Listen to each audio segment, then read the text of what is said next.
Olá, bom dia. Eu me chamo Johanna, estarei ministrando a disciplina de saúde coletiva e hoje nós vamos falar sobre o processo saúde e doença. O processo saúde e doença ele está atrelado à forma como o ser humano, no decorrer de sua existência, foi se apropriando da natureza para transformá-la, buscando o atendimento às suas necessidades que variam nos diversos momentos históricos e do desenvolvimento científico da humanidade. Esse é o conceito, de processo de saúde. Então, cada época, cada geração, ela vê a doença de uma forma e ela também trata, tem os cuidados conforme, as suas crenças. E então, vamos lá. O primeiro modelo que a gente tem é o modelo mágico religioso ou xamanístico, que ele é bem parecido com o modelo do curanderismo, que a gente falou ontem na nossa aula anterior. E esse modelo, ele tem como que as doenças, elas aconteciam, por causa de maus espíritos, por causa de pestes, pragas. E aí, a forma como eles cuidavam era fazendo oferendas, sacrifícios, e só quem poderia fazer isso eram os líderes, que eram os xamãs, os sacerdotes, os feiticeiros, curandeiros. E essa é uma prática que ela ainda percorre, a nossa sociedade, aqui fala, dos chás curativos, a gente até hoje, tem o hábito de tomar chá, tô com uma cólica, toma ali um chá de boldo, um chá de hortelã. Então a gente ainda utiliza, dos chás curativos, benzedeira, Eu lembro perfeitamente que quando meu irmão, quando criança, ficava ruim, ele ficava choroso, minha mãe dizia, leva ali na fulana para benzer, Então, assim, é um modelo que ele ainda percorre, Pode não ser, assim, tão forte, mas que ainda existe. Aí a gente tem o modelo holístico. O modelo holístico, ele vem das medicinas hindu e chinesa, É um modelo que ele acredita que a doença, ela acontece por conta de um desequilíbrio, A pessoa, ela não está em equilíbrio, com seu emocional, seu espiritual, seu mental, físico. E aí acontece a doença. E aí eles acreditam, que isso tem a ver com os astros, o clima, os insetos e etc. E a forma, da pessoa ser curada, dela receber o tratamento, é buscando esse equilíbrio. Agora, como que ela vai fazer isso? Aí eles têm a yoga, a purificação para erradicar a doença, jejum, a fitoterapia, que é o tratamento com as plantas. E aí isso também vigora até os dias de hoje, Isso aqui falando da medicina hindu, da Índia. E aí falando um pouco da medicina chinesa, a gente tem também, a acupuntura, ventosas, que é a busca do reequilíbrio, a busca do equilíbrio dos 5 elementos, que é esses que estão aqui ao lado. E aí a gente também vê que, hoje a acupuntura, ela tem invadido, assim, a nossa sociedade, de uma forma positiva. E as ventosas também, Ultimamente eu tenho visto muito, acho que os fisioterapeutas, fazendo dessa prática, para tratar a questão de emagrecimento, e outras doenças. Então, é um modelo que também ainda percorre, E aí, cada vez mais eles está mais frequente, na nossa sociedade. Aí a gente vem para o modelo empírico racional, hipocrático, Porque foi Hipócrates que vem defendendo, essa tese aqui, esse modelo. E aí o que o Hipócrates defendia? Ele também defendia, que a doença ela era causada por um desequilíbrio, que esse desequilíbrio ele perturbava a harmonia entre o corpo e a natureza. Então, aqui quando o homem ele se desconectava da natureza, ele adoecia. E aí o que precisava fazer para poder retornar ao equilíbrio, né? Ele tinha que fazer, tinha que ter o equilíbrio aqui com essas teorias, né, dos 4 elementos, né, que é o ar, fogo, quer dizer, fogo, água, ar, terra, né, que está aqui ao lado na imagem. E aí, esses cuidados, né, eles eram repouso, banhos, práticas sexuais, atividades físicas, né? É como se fosse passado uma dieta, né? E aí também poderia trocar de ambiente, né? Ir para um lugar mais alto, onde a temperatura era menor, porque nesse modelo empírico racional, o homem ele tinha que estar em equilíbrio com a natureza. Então, as doenças elas não vinham da parte externa, elas iam da parte interna do homem, onde ele não estava em equilíbrio, né, com a natureza e com esses 4 elementos que eu citei, né, fogo, água, ar e terra. Então era esse modelo que era defendido, né, por Hipócrates, né. E aí a gente entra também na teoria miasmática do Império Grego-Romano, que eu também, né, mencionei ontem na nossa aula, que era a teoria que as doenças elas vinham, né, do ar, né, aquele ar insalubre, ela ocasionava as doenças, né. E aí foi quando começou a surgir, né, a medicina higiênica, né, começou a surgir a implantação de saneamento, porque eles viam, né, que ali eram os ambientes com as ruas cheias de lixo, né, os pântanos alagados, não tinha enterro, né, os cadáveres ficavam putrificando ali pelo ar, então vocês imaginam o cheiro que era nesse lugar, né? Então, devido a isso, eles começaram a criar que as doenças elas poderiam estar vindo pelo ar, né? As pessoas ali sentiam o cheiro daquele odor e assim adoeciam. Então, a teoria miasmática ela defende a doença através do ar. Aí a gente vem aqui para o modelo da história natural das doenças, né? Modelo processual, que é o que vigora na nossa atualidade, né?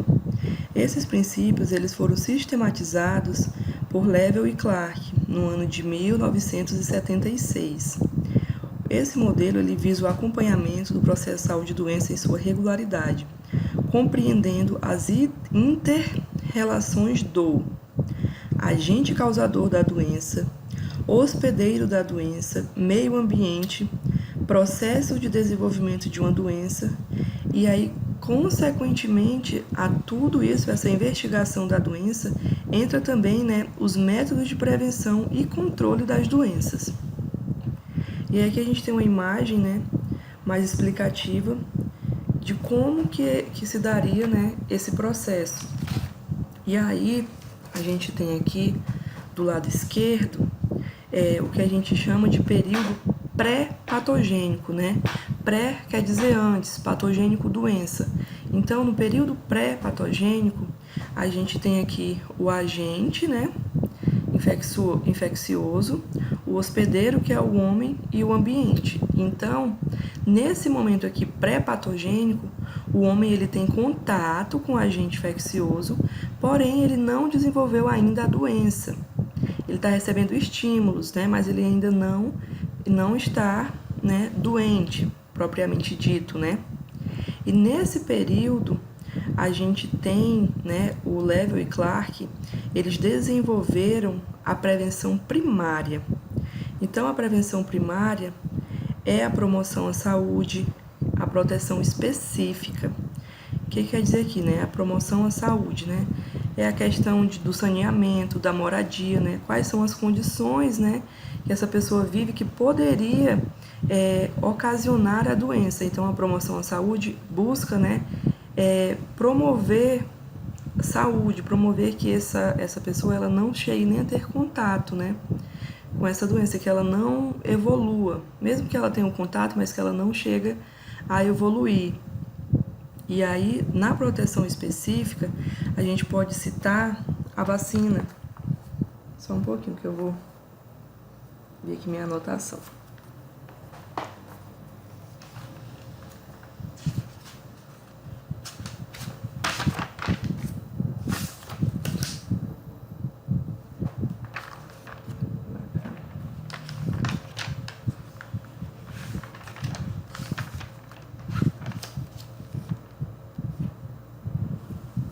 Assim como eu falava, né?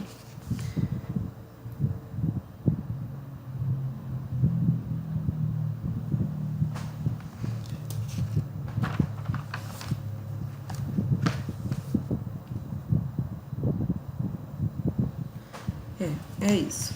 E aí a gente vem aqui para o período patogênico, né? Que é o período já da doença, né? Onde a doença ela já está em curso, né? A gente tem aqui o quadro clínico, né? Com sinais e sintomas.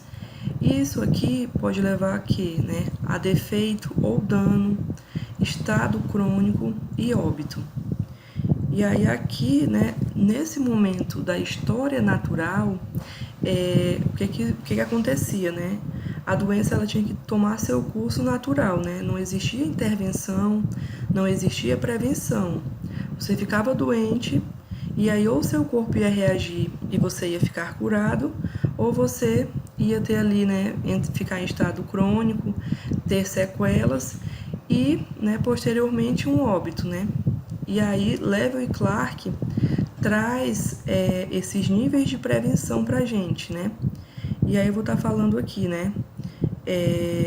Do diagnóstico precoce e tratamento imediato na prevenção secundária e limitação do dano, que nada mais né? Que o diagnóstico precoce, né? Por exemplo, hoje a gente tem nas unidades básicas de saúde, né? O rastreio, né? Do vírus HPV. A mulher vai lá, faz o PCCU, né? E caso, né, seja diagnosticado não só isso, mas outras agravantes, né, no colo do útero ou no útero, a gente vai estar fazendo o quê, né? O tratamento, né? Uma intervenção. Então, o que poderia se agravar, né, evoluir para um câncer, a gente está ali diagnosticando precocemente, a gente pode evitar um dano maior para aquela mulher, né? E aí, a gente tem também, né? Deixa eu pegar aqui uma caneta para eu mostrar para vocês. Que foi um exemplo que eu citei na aula passada. Vou voltar aqui.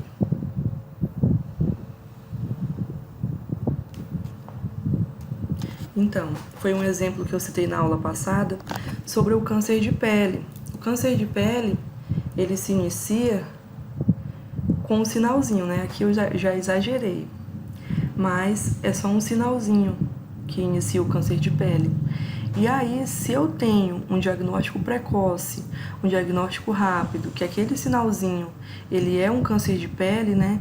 Que é feito por um aparelho que ele vai mostrar 1000 vezes, né? Aquele sinalzinho, assim, quer dizer, vai mostrar no tamanho aumentado 1000 vezes, né? Então, o dermatologista, ele consegue identificar bem no início que aquele sinalzinho, ele é um câncer de pele. Então, com o diagnóstico precoce, a gente faria apenas uma raspagem, né? Um procedimento, assim, minimamente invasivo, né? Que não ia precisar de internação, nada disso. Porém, com o decorrer do tempo, o câncer de pele, que era um sinalzinho, ele evolui, ele tem uma evolução muito rápida, principalmente, né, quando ele é maligno. Então, o que era um sinalzinho vai virando isso aqui, ó. Vai virando, e aí daqui a pouco tá assim. E isso aqui é em um curto período de tempo. E aí, o que antes ia precisar de uma raspagem, que seria minimamente invasiva, hoje a gente vai precisar fazer uma pequena cirurgia para retirar, né, todas esse sinal, né, do câncer de pele e também as bordas, né. Consequentemente, eu vou ter que retirar ou do meu braço ou da minha barriga uma parte para que eu faça um enxerto, porque isso aqui vai ficar um rombo, né, assim, numa palavra vulgarmente falando, vai ficar um rombo. Então, tudo isso poderia ter sido evitado na atenção secundária, né? Na atenção na atenção secundária é exatamente isso, né? Você busca limitar o dano. Deixa eu voltar para o slide.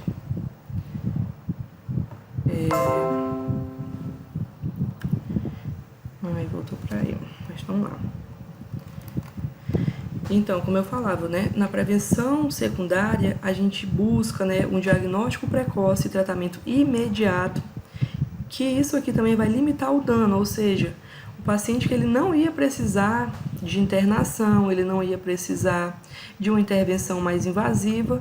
No momento em que eu não diagnostiquei precocemente, eu vou aumentar aí como é que se pode dizer, a hospitalização desse paciente, eu vou aumentar os riscos para esse paciente e, consequentemente, né, a gente pode até necessitar aqui de uma prevenção terciária.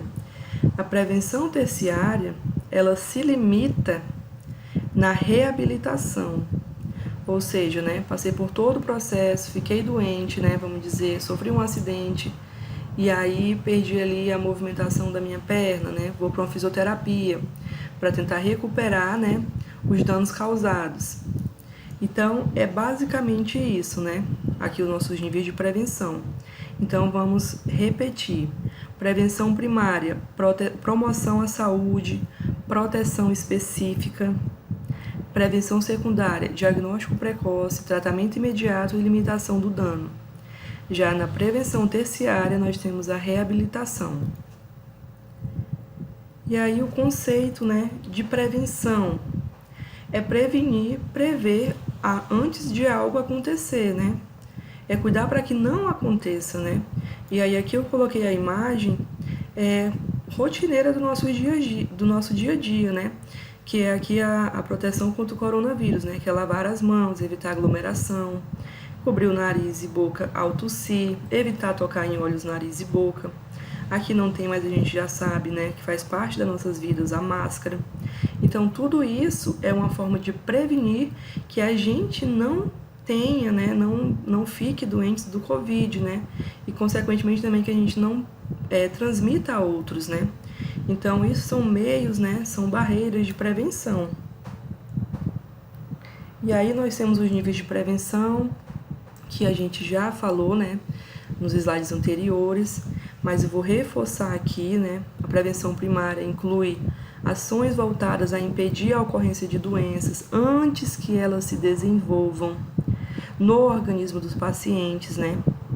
Aí, a promoção da saúde são ações destinadas a manter a qualidade de vida do indivíduo, das famílias, da comunidade, na forma de evitar processos patogênicos. Exemplos: educação alimentar, incentivo à prática de atividades físicas, campanha contra o uso de álcool e tabaco. E aí a gente vê, né, agora, quase em todos os bairros, né, tem tipo uma pracinha que tem aquelas coisas de ginástica, né, como se fosse uma mini academia, né. Já é como é que se possa dizer? Já é promoção de saúde, né? Porque ali eles estão desempenhando um papel para as pessoas fazerem, né? Praticarem exercícios físicos, né? Então entraria como promoção da saúde nível 1, prevenção primária. E aí também tem as campanhas, né? Contra o uso de álcool, tabaco, né? Tá aqui um banner, né? Um panfleto sobre isso, né? Que geralmente é distribuído nas UBS, né? Então, é uma forma de conscientizar, né, a nossa população, as consequências, né, os malefícios do uso de álcool, de tabaco, e também, né, não entra só essa questão do álcool e tabaco, também das DSTs, né, entre outras questões de educação e saúde. E aí a proteção específica, elas são dirigidas ao combate de uma enfermidade específica em um grupo de doenças em particular. Exemplo: vacinação, exame pré-natal, eliminação de focos de vetores de doença, né, fluoretação da água. Então, aqui na vacinação a gente já falou, né, o exame pré-natal, né. O que acontece no exame pré-natal? A gente está buscando, né, intervir em casos que a mulher ela seja diagnosticada ali inicialmente, né, com diabetes, né, gestacional, Também a gente vai ver ali como é que está a pressão dessa mulher, se ela corre risco de ter eclâmpsia. Também a questão das DSTs, né? Se essa mulher ela teve contato, né? Se ela está com sífilis, né?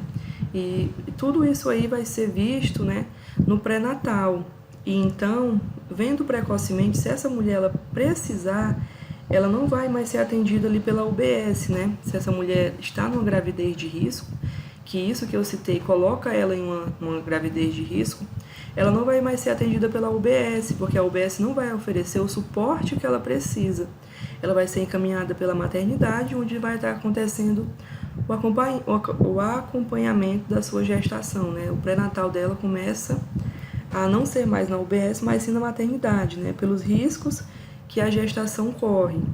Então, o exame pré-natal, ele busca exatamente isso, né? Prevenir, né? Agravos de saúde. E aí a gente tem a prevenção secundária, que ocorre nas situações nas quais o processo às vezes já está instaurado, que é o que eu falei para vocês lá também, né? Se a mulher for diagnosticada, né, com a eclâmpsia, né? Com eclâmpsia não, perdão. Com risco, né, de eclâmpsia, diabetes gestacional, né? Ela vai poder receber um diagnóstico, vai poder ir para outro local que ofereça para ela um suporte, né, adequado. E aí o terceiro nível é o diagnóstico e tratamento precoce, que também é isso que eu acabei de falar, né? O quarto nível é a limitação do dano. O objetivo de tais ações deve ser a cura total ou poucas sequelas, bem como a redução de complicações clínicas por meio de suportes terapêuticos, né? Nos casos de condições crônicas como hipertensão, diabetes e certos distúrbios mentais. Aí aqui, né, falando de hipertensão e diabetes, nós temos no postinho de saúde a sala de perdia, né, que é um programa que visa isso, né? Visa o controle, né? Repassa os medicamentos, justamente para evitar que essa pressão, né, essa diabetes, ela fique descompensada, né? E esse paciente precise ir com urgência para um hospital, ter uma sequela maior ou levá-lo até a morte, né? Aí na prevenção terciária nós temos as ações preventivas, né, que ocorrem, o quadro patológico já evoluiu a ponto de se manifestar de uma forma estável a longo prazo, cura com sequelas ou cronificação. Aí aqui a gente já tem a reabilitação, né? E aqui os exemplos são acompanhamento de complicações em pacientes diabéticos, reabilitação pós-infarto ou acidente vascular cerebral, terapia ocupacional, treinamento do deficiente, prótese e órteses. E aí eu vou mostrar para vocês um videozinho aqui, exatamente sobre isso, né? Sobre a importância da prevenção.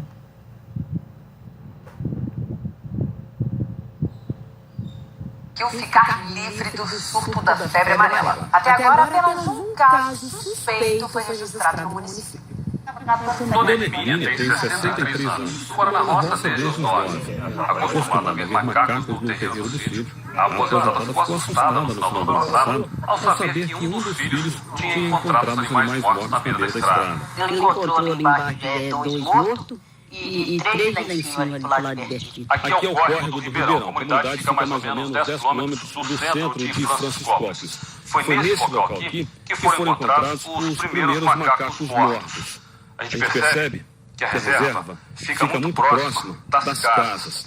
E justamente por conta desses animais é que a Prefeitura decidiu promover imediatamente uma vacinação em massa contra a febre amarela.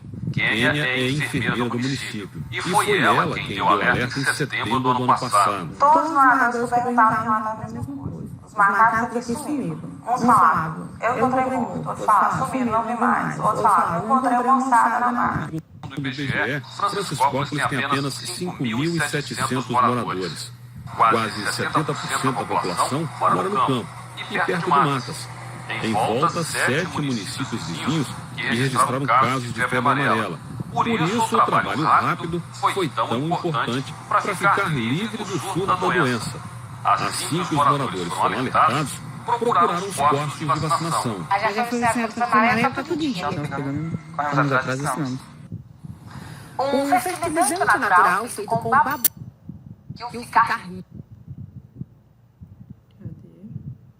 Então é isso, né? Nessa cidade, né, começaram a ver que os macacos estavam morrendo e logo ali a responsável, né, da cidade foi alertado, né?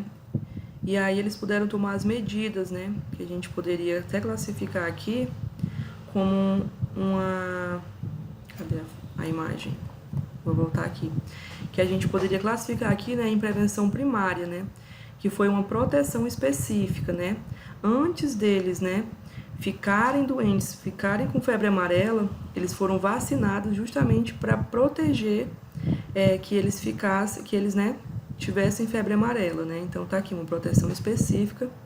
Então nesse videozinho a gente vê aqui a prevenção primária, né, o quanto é importante, né, agir rápido, né. Aí nós vamos agora falar sobre os determinantes sociais em saúde, né? Os determinantes sociais de saúde, DSS, são os fatores sociais econômicos, culturais, étnicos, raciais, psicológicos e comportamentais que influenciam a ocorrência de problemas de saúde e seus fatores de risco na população. Aí eu vou mostrar para vocês aqui, né, que a gente tem vários determinantes sociais. E aí a gente começa aqui por essa, como é que se possa dizer, por essa tabelinha aqui, né? Como se fosse um fluxograma, né? Que é o modelo de Dewey e Witt, né? Eu não sei muito pronunciar o nome deles, mas eles colocaram aqui, né, o estilo de vida dos indivíduos, né, idade, sexo, fatores hereditários. Tudo isso aqui, né, interno, né, são os determinantes de saúde internos, né, do próprio indivíduo. E aí aqui fora, né, vem as redes sociais e comunitárias. Aí entra produção agrícola e de alimentos, educação, ambiente de trabalho, né, condições de vida e de trabalho, desemprego, água e esgoto, serviço social e de saúde, habitação. E aqui já na última instância, né, nessa terceira camada aqui, quarta camada, né? Condições socioeconômicas, culturais e ambientais gerais. Então, eles trazem esse modelo aqui em camadas, né? Desde o homem individual, né? As coisas que ele mesmo pode já ter, né? Hereditário, genético, né? E também no seu estilo de vida e as outras condicionantes aqui, que seria, né, externas. Aí aqui a gente tem uma imagem, né, mostrando aqui, nessa imagem, a criança desnutrida, né, sem a alimentação adequada. Isso aqui é um determinante de saúde que, com certeza, essa criança que não está sendo alimentada, né, ela tem os grandes riscos de estar doente, né. E aí aqui tem todo esse lixo, né, onde a moça está passando aqui com o filho, que é a questão, né, de saneamento. E aí a gente vai falar aqui dos fatores determinantes da doença endógenos, né, que são o que a gente poderia chamar de internos. Ou seja, que a gente tem aqui nessa imagem o DNA, né, que é o que a pessoa ela já tem geneticamente. E aí também vai depender da sua fisiologia anatômica, né. E aí eu coloquei aqui a imagem também de duas pessoas negras, né, porque a raça ela também conta, né? Aí eu coloquei aqui na próxima imagem o porquê, né? Aqui a gente vai estar falando de hipertensão arterial. E na hipertensão arterial, a hereditariedade, ela faz parte, né? Ela dá a predisposição para que a pessoa tenha hipertensão arterial. A idade, né? A raça, por quê? As estatísticas mostram que a raça negra é mais propensa à hipertensão arterial que a raça branca. O peso, né, a obesidade é um fator de risco. Então, os fatores endógenos, né, são fatores internos, né? São fatores que nós já, como indivíduos, né, cada um tem os seus, né? E que pode ser um determinante de saúde, né? Porque pode vir a acontecer agravos, né, doenças para nós. Aí os fatores determinantes da doença exógenos, né, que seriam os fatores externos, vamos dizer assim, Aí a gente tem um ambiente biológico, né? Quais seriam, né? Picada, né, de insetos, aranha, mosquito, carrapato, percevejo, abelha. Aí tem também, né, a gente pode falar de escorpião, né, cobra. Não tá aqui, mas faz parte, né? Pode acontecer isso aí, um acidente, né? E ocasionar esses agravos, né? E aí aqui tem um meninozinho mexendo aqui na plantinha, mas eu coloquei para representar também a questão de fazer, ingerir, né, aquelas plantas tóxicas, né, que também que está no ambiente que pode ocasionar doença, né. E aí também, dentro desse mesmo contexto aqui de fatores exógenos do ambiente biológico, nós temos as infecções, né. Aqui eu coloquei o exemplo da tênia, que é mais conhecida por solitária, né, aquela lombriga solitária. Acho que todo mundo já ouviu falar, né. Aqui, né, o homem, ele come aqui a carne do boi ou do porco, que tem os ovos, né, citicercos, né, que é os ovos da tênia. Aí vai ali pro intestino, ele faz cocô, libera proglotide, que é os ovinhos também. Os animais ingerem, aí, né, fica ali com a carne comprometida com esses ovinhos, o homem vai e come a carne. E aí acontece todo o processo, né? Esse é o ciclo de vida, né, da tênia. Então, as infecções que eu coloquei aqui parasitárias, né, é o homem como hospedeiro, e aí a gente tem o parasita, né, e o ambiente, né, que vai causar tudo isso aqui que eu falei, esse ciclo de vida. E aí a gente também tem, né, os fatores determinantes da doença no ambiente físico. Aí a gente tem aqui determinantes físicos químicos, os naturais previsíveis, né, pode ser de certa maneira previsto, permitido, estimar as possíveis consequências e desta forma adotar medidas que possibilitem reduzir seus efeitos, né. Aí aqui já está falando a nível, né, de atmosfera, clima, hidrosfera e litosfera, carência de elementos essenciais ou presença de agentes indesejados. E aí aqui, seguindo ainda sobre o ambiente físico, né, a gente tem esses agentes imprevisíveis, né, que são os acidentes naturais, desastres ou calamidades naturais. E aí eu coloquei aqui o exemplo, né, de terremoto, né, e tudo isso aí são, mesmo que nas cidades, né, eles fazem pesquisas, né, para ver quando é que vai acontecer, quanto está próximo daquele local. Porém, algumas vezes isso é imprevisível, né? Acontece e, infelizmente, morre muitas pessoas, né, com esses acidentes, esses desastres naturais, né? E aí aqui também entra a morbidades, né, epidemias ou doenças infecciosas. E aí aqui eu trouxe novamente, né, o exemplo do coronavírus, né, que é uma doença que ninguém estava esperando, né, e que até hoje a gente ainda está em busca, né, da cura, né, dessa pandemia. Aí vem os fatores também continuando sobre o ambiente, né, acidentais no ambiente natural, que é o efeito estufa, o buraco da camada de ozônio, no ambiente antrópico, né, impacto de tecnologias sofisticadas que fora de controle atingem o próprio ambiente antrópico, energia nuclear, acidentes com produtos químicos perigosos. E aí aqui nessa imagem eu coloquei, né, aquele acidente naquela usina Chernobyl, né, onde houve ali, né, a explosão, e aí foram várias pessoas mortas, outras, né, foram expostas a uma radiação muito alta e ficaram doentes, né. Então foi um acidente assim bem chocante, né. E aí tem também, né, os produzidos, né, que é a poluição de gases, partículas da atmosfera, substâncias químicas no meio hídrico. Aí eu coloquei aqui a imagem, né, dos carros, né, poluindo ali o ambiente. E aí a gente pode falar também, né, daquele acontecido em Marina, né, daquelas barragens, que eu acredito que aquelas empresas, elas já sabiam, né, que corriam um risco, mas elas preferiram arriscar por dinheiro, né, E a gente viu, né, tanto de pessoas que morreram, né, que ficaram doentes após aquele acidente ali das barragens. Então, tudo isso aqui, né, são fatores que são determinantes da doença.